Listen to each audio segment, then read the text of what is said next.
Welcome back, Shalligators. Today, we are finally getting there and finally talking about Julianne Hough and Brooks Laich's on-again marriage. I mean, dude, you were out.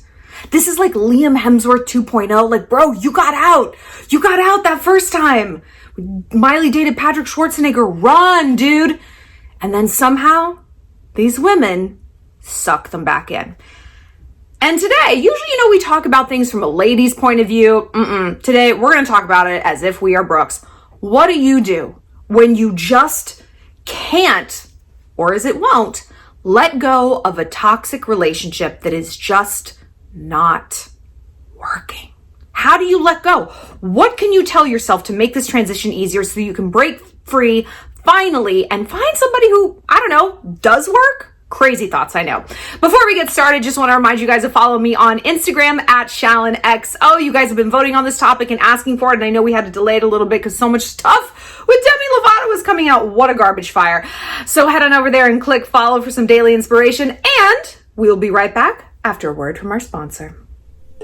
Hey, Shalligators. We're living in weird times, sketchy times where we don't want people having access to our information. That's why I started using Expressvpn. What is a VPN? It's a virtual private network. Did you know that when you send information like a text or an email or a photo or a search history, maybe on certain sites, you know what I mean, girl? That information is very vulnerable to hackers. Kind of anyone can see it. But what a VPN does is sort of create this little tunnel between your device and the internet. So it's protected and no one can see it. So I've been using it for almost a year now, and I just feel so much safer. And it's really cool because you can pick a different city to connect to.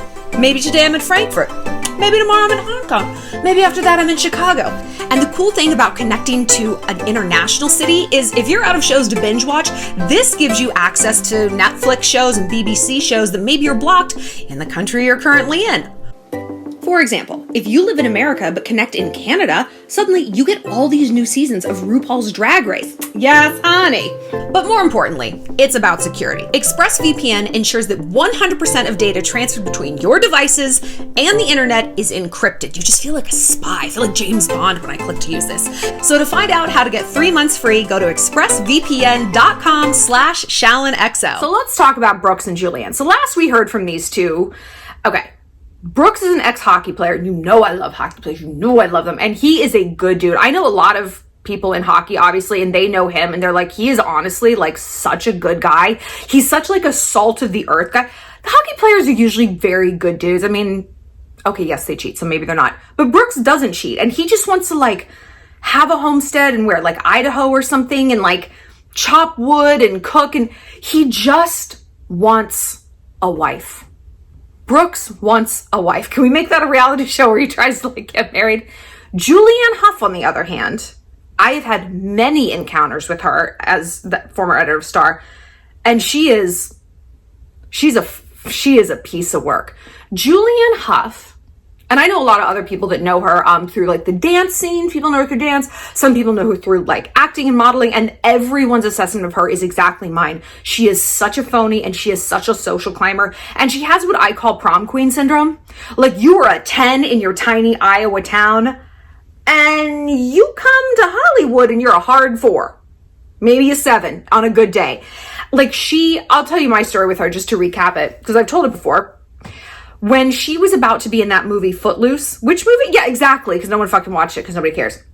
No one was asking for a Footloose remake. Us as society, we were not asking for that. I was going to do a piece on her in Star. Fluffy, At Home with Julianne. Tell me about your dogs. Tell me about your sofas. Whatever. This bitch says to me through her rep, Julianne is too big for Star magazine. She doesn't want to be written about in Star. Don't write about her. She was C-list at best. She was still just that chick from Dancing with the Stars.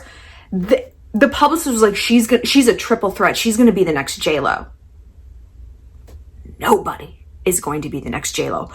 Should J-Lo die someday, which I strongly doubt she ever will, she's immortal, because she's not even a person. She's a magical creature. No one will replace her. And least of all, Julianne motherfucking Hough. Do you remember when she went in blackface? Yeah, I do. And so, but that is so her, in her mind, she is A-list. She is not A-list. She's never going to be. And I'm saying, the reason I'm saying this, I'm not just saying this to be shady. but because it informs all of her decision making. And it is why she is torpedoing her relationship with Brooks. He wants to settle down, have a wife, not live in LA. And that to her is like absolute plutonium. Like she cannot abide that. She can't stand it because in her mind, she's just about to get her big break, Like you've had your breaks and it's kind of not happening for whatever reason. Hollywood's a fickle mistress. She is a talented person. My God, have you seen her dance? It's unbelievable. Her and her brother, what's going on there? I don't know. Are they from Salt Lake City? Something. He's actually really cool. I've hung out with him. Totally cool dude. Doesn't give me gay vibes, actually. Who knew?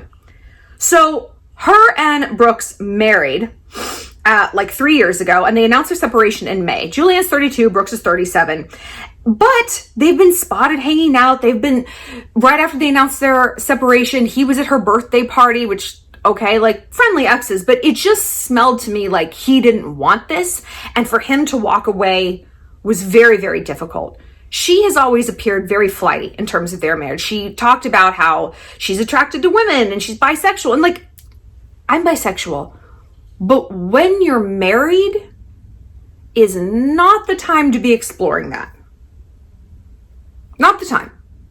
Not when your husband's like, sure, after we've said our vows and I think we're like maybe on the path to having a family and settling down, you're talking about not only do you not want to have sex with me, there's a whole other gender. Okay. So there was a lot going on. And what was the thing with their dogs?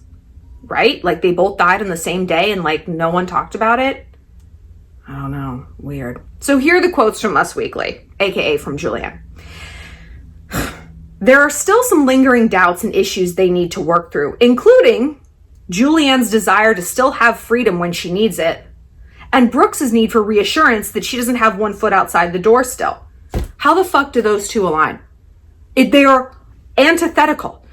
He wants to know she's all in, and she wants to know that she doesn't have to be all in. This is not good. This is not good. This is not good. It's not good at all. You can't have a marriage that works if one person fundamentally doesn't want to be married. And girl, if you don't want to be married, that's fine. That's fine. I'm saying this is someone who was in a very similar position when I was married. I was just not ready. I still had, I don't know. But it kind of boiled down to the same thing. My husband wanted a very stable, solid, routine, settled down thing, and I just wasn't there. And you know what I did? I let him go. I left. And I let that boy go. He's wonderful. He's always going to be wonderful. Brooks is wonderful. And I'm not even saying Julianne isn't wonderful. I'm wonderful. But love isn't two people looking at each other. It's two people looking out in the same direction. Antoine de Saint-Exupéry said that. And it could not be more true. You can't just fall in love with a person. You have to fall in love with their circumstances. And what they want out of the future is their circumstance. If you don't have those fundamental goalposts in the same position, what really do you have? Love? Let me tell you something about love. My best friend said this, and it's the truest thing I've ever heard when I really have thought about it. Love is maybe 15% of a relationship. It really is. After that, if you're looking to build a true partnership, if you're looking to have like a crazy high school, like tempestuous relationship, just a fun thing, a fling, a summer, yes, love, chemistry, totally rely on that. If you want a partner, a wife, a husband, even just a long-term boyfriend or girlfriend, you got to have more than that. How do you spend your Saturday nights together? How do you recreate together? This was a huge issue in my marriage. We didn't recreate in the same way. What I found fun, he fundamentally did not find fun. I wanted to go out to parties. I wanted to be on a red carpet. I wanted to do these flashy things. He didn't. Now it's like, I do like to do those mellow at home things. But this has been 4 years. It took me a while to get there. And like I said, I wasn't at the time. And Julianne clearly isn't either. Let us continue. Brooks's need for reassurance, right? But they're taking it step by step, enjoying each other's company enormously, and it's gratifying to both of them that the old spark between them never really went away. Herein lies the problem. Just in that simple sentence. The spark between them never really went away. Chemistry is not compatibility. Let me say that again. Chemistry is not compatibility. Feelings, those hot pants feelings, that doesn't add up to a compatible relationship. That doesn't put your goalposts in the same place on the field. That doesn't mean you are looking out at the world in the same direction versus just at each other. Think about when we live with our friends. Have you ever like moved in with one of your friends? We have like what I'll call chemistry with our friends. You know, love and we get along, we have fun. How could this not be amazing as a roommate situation?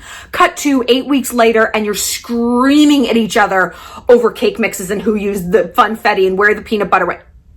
World War III over Kleenex, right? Chemistry is not compatibility. Sometimes you live way better with people you don't even know. You're allowed to have that neutral relationship. Can you not put your finger straight down the fucking peanut butter, Janet? Right? Phil, can you just buy more toilet paper when it's out? Don't just leave it there. Thank you.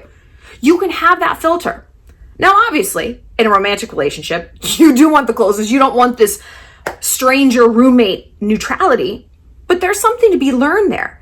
Is that just because you love someone and just because you have fun together, that doesn't mean this relationship is going to go where it needs to go.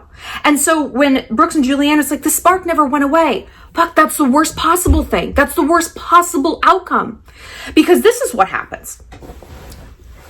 We get back together with our ex and we tell ourselves, you know, we meet them for coffee, they text, I'm not going to care. I got this. You guys don't need to worry. No, you can't think me that this week that I'm. And then you sit down and you're like, fuck, the old spark is still there. And that chemistry literally has a physical reaction in your brain. Do you know that? It shuts off the prefrontal cortex, the part of your brain that is responsible for making decisions. That is a dopamine rush. Dopamine is meant to make us stupid and horny. And boy, oh boy, is it effective. Is it effective, right? It's lust. And we see this and we feel these feelings and we're like, we're going to make it work. We're just going to make it work. Now, ladies, haven't I spoken before about that deadly phrase, make it work? We're going to make it work. When we are saying that, we're sunk. You know why? Because if we had a relationship that was working, first of all, we wouldn't be using that phrasing. And if we had a toolkit for how to actually get a relationship back on track, because perhaps we had righted the ship before, it wouldn't be like, I don't know, we'll just figure it out. That's what I say when I have no plan. I don't know, I'll figure it out. That means I have no idea what I'm doing. And I'm hoping like the gods will just sort of like figure it out for me. I have no clue what I'm doing. And that's fine. That's fine if I'm going to the grocery store and shopping for a barbecue. I'll figure it out. I'll get like meats and cheeses. God. It is not fine if I'm on a car trip across America. I don't know. I'll just like follow the sun or the stars. Like Ferdinand Magellan, work for him. It's going to work for me. You would look at that, me embarking on a cross-country road trip with no map and no plan and figuring it out, as doomed at best, right? Incredibly ill-advised, pointless, time-wasting, frustrating, and ultimately zero chance of me getting to where I want to be.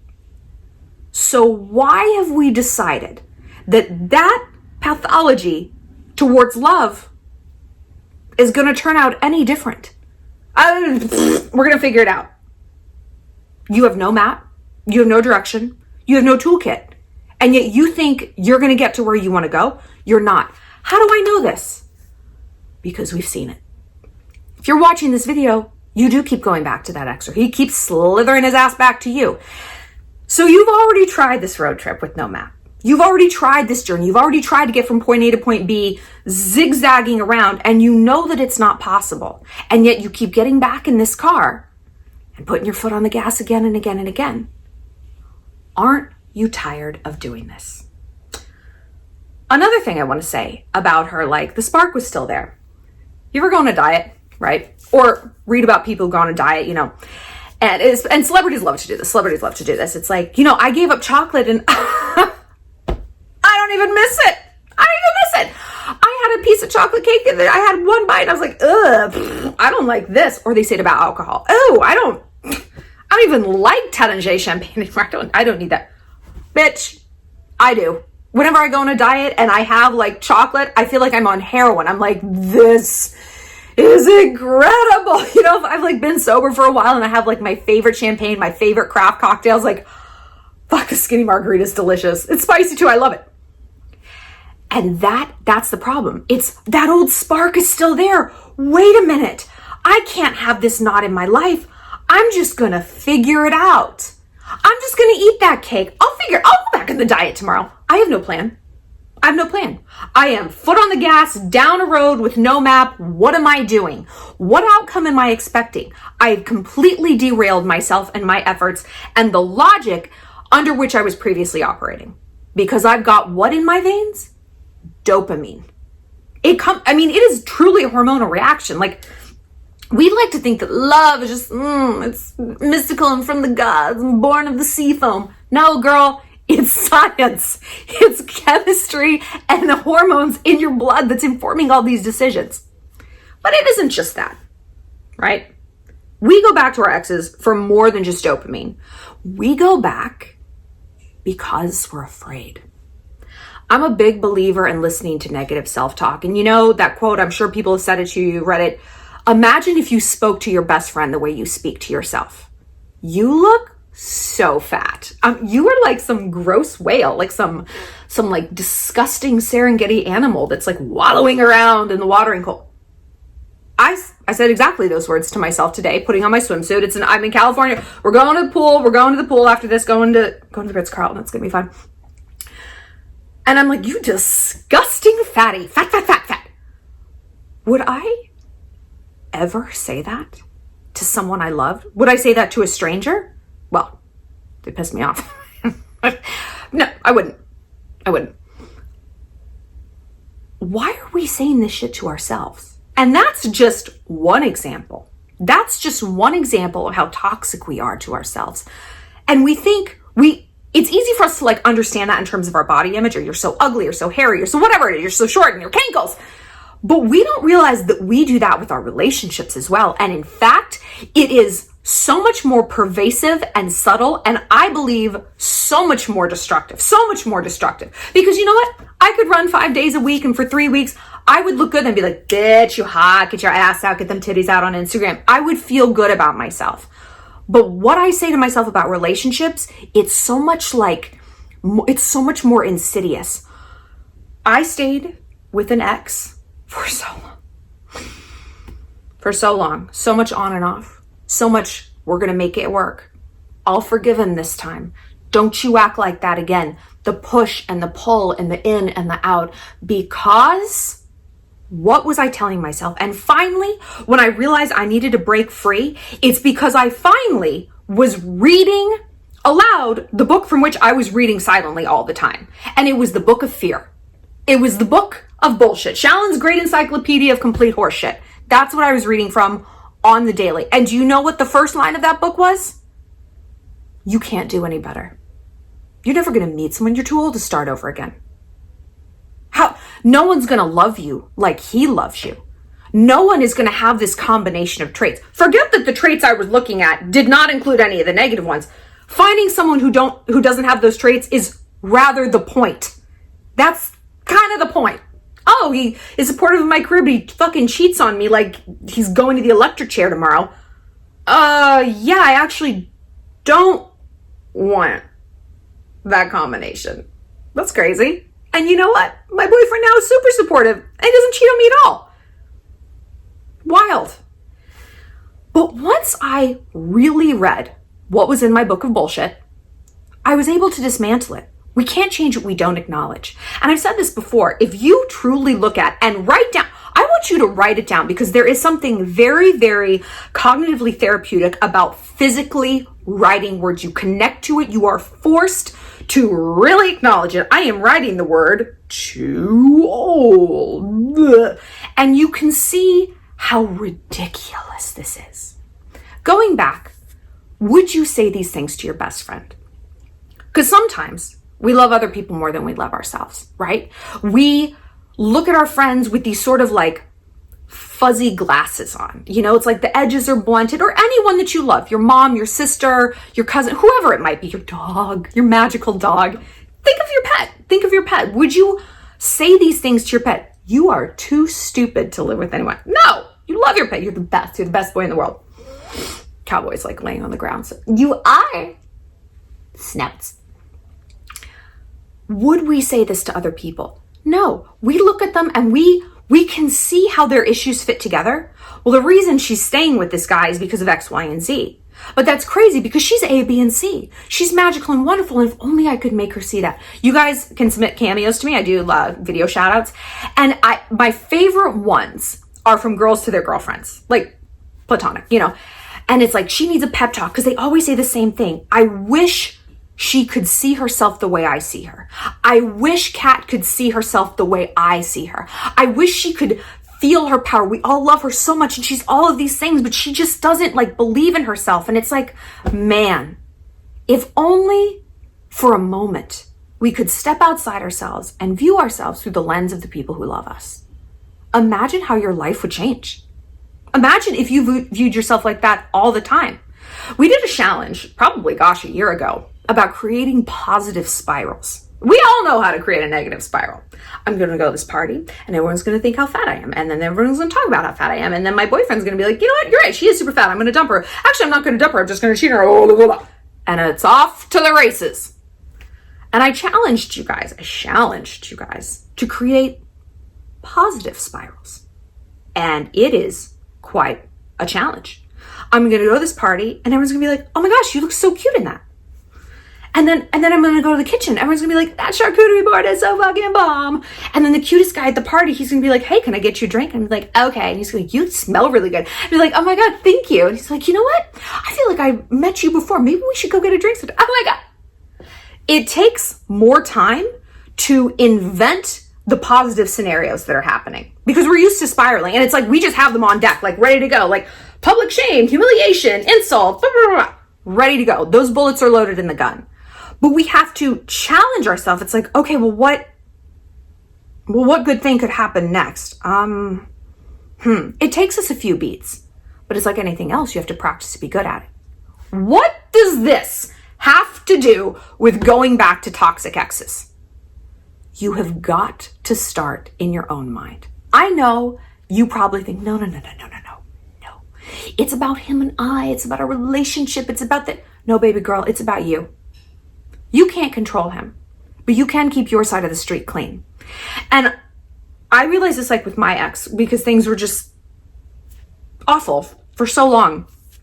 I threw myself into therapy and I helped set him up with a therapist and I was sending him books and I realized I'm like, you know what? I am hemorrhaging energy in the wrong fucking direction. So I'm going to focus all of this on me because then at the very least, when I have fortified myself with self-awareness, accountability, responsibility, an acknowledgement of how I helped get us here, because it always takes two to tango, even if he was 100% a villain, which he wasn't, but even if he was, well, I permitted it. Why did I do that? What was the factor here? What was I reading from in my book of bullshit to keep me here and to make this behavior acceptable time after time after time after time? What spook story was I telling myself? And Shallon, please keep in mind, nobody else was telling you that story. This is where it gets sticky. When we have to acknowledge that there's no one to blame but ourselves. And this isn't to say you should blame yourself. It's not a blame assignment thing, but it's, you know what? Maybe your parents say, hey, you need to settle down, just pick a husband. You're telling that to yourself too. You're believing it and you're like, oh, let me just write this here in my book so that I can read this when you're not here. Boop, boop, boop. You're continuing that. People are always going to have opinions. People are always going to force a spook story onto you. It's up to you how much you read it and whether or not you commit that to memory in your book of bullshit. People tell me things all the time. One of you guys commented on my Instagram the other day that like you just have so many goals, you don't know where to start, and you feel overwhelmed. And and you said something, you're like, I just don't feel like anything I want to do is realistic. I'm like, realistic? Look at the life I've lived. Nothing I have achieved, nothing from starting a sex column at my very conservative Christian college to moving to New York knowing no one and having a Random House book deal 9 months later, to having an MTV reality show, to becoming a YouTuber, was ever realistic. And don't you know, there were people who told me that, who reminded me of that. I didn't write that down. I chose not to record that in my book. I recorded other things, and day by day, my work is to tear out pages from my book of bullshit, wad them up and throw them away until that book is empty, until it's replaced with a book that's Shallon's book of self-aggrandizing mythology. This is what we want. When I open my book, what is it going to say? Shallon's a winner. Shallon's a champion. Impossible is nothing. Everyone loves her. She's a go-getter. She's adding a zero to her income every year. That's the book I want you to read from. But you can't as long as you still got your book of bullshit in front of you, right? So it's time to read what's in there, dismantle it. And I know this all feels very esoteric and like, ugh, but this is where it starts. This is how you dismantle your bullshit, right? And your negative self-talk. And then once you do, you're going to look at that ex who you have tried and tried and tried and tried and tried and tried. And you're going to see them as what? A character in that book. Someone cosplaying as your fears. No one's ever going to love me. I'm too old to start over. I'm too old to start over. And you're going to look at him and be like, wait a minute. Are you also kind of telling me that? Are you preying upon that? Have you read you know what's in my book of bullshit. Are you rereading? What? You're going to see them as symptoms of a larger issue, an issue that you have been cured of. You're taking the cures, you're taking the healing waters. You're going to look at this relationship and be like, you know what? This doesn't work. Girls, in summation, when it's right, it's easy. It is. It is. And I promise you, whatever traits you think you can't replicate in this dude, there's 8 billion with a B, 8 billion people on planet Earth. Do you honestly, statistically, if you don't believe me and if you don't believe your heart, believe math.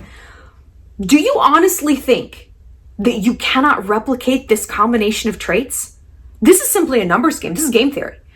Say there's 30 possible traits. You can't find the combination of like these 4 out of 8 billion people. That is statistically impossible. Statistically impossible. When it's right, it's easy. It is. But it's not going to be easy until you come from a place of easy, until you actually want a relationship that's easy. And with Brooks and Julianne, I have very little respect for her because she's a liar. She's lying to Brooks. She is lying to herself. And you know, we can lie to other people. I don't give a shit. You can lie to me. You guys do all day. You know, like when you tell me your questions, like, I didn't know he was like this. Girl, yes, you did. And you know, you're not done till you're done. I get it, for sure. But I think with every relationship, our done, that needs to be moved back a little bit, right? That line in the sand needs to get a few yards closer, a few less red flags. Instead of the 500th red flag, let's try for 50 red flags. And then 5, and then 1. And the way we do that is to constantly open up our book of bullshit, to constantly read what we're telling ourselves, and to constantly splash some cold water on that and be like, that's ridiculous. That's ridiculous. I wouldn't say that to someone else. If you wouldn't say it to someone else, you don't get to say it to yourself. You just don't. You absolutely don't. Try saying it to someone else. You can't do it. You're not meant for that. You don't want someone you love to believe that. You need to be the someone you love that isn't going to believe it, right? I want to know your thoughts on Brooks and Julianne. How have you stopped toxic patterns? How have you broken free of just bullshit relationships that weren't serving you, weren't feeding you, making you crazy? What was there a moment that you were like, oh my God, was there this like aha moment, this light bulb? Or was it just you got sick and tired of being sick and tired? And you're like, the fire burns itself out at some point. And maybe you looked at it like, you know what? Yeah, maybe we have great chemistry. Maybe we do love each other. And maybe you realize that was only 15% of it. And the rest of it, respect, friendship, compatible goals, partnership, trust. Maybe those things were weighted heavier than you thought. For more, click like and subscribe. We're going to be doing some more videos this week. We're going to be doing a video on voting. We're going to be dismantling Ellen DeGeneres' apology. Also, Jordan Woods' apology. It wasn't an apology because she's not sorry. Nor is Ellen. So we're going to break both of these down. Plus, yes, the Brad Pitt Signs of Attraction video is coming.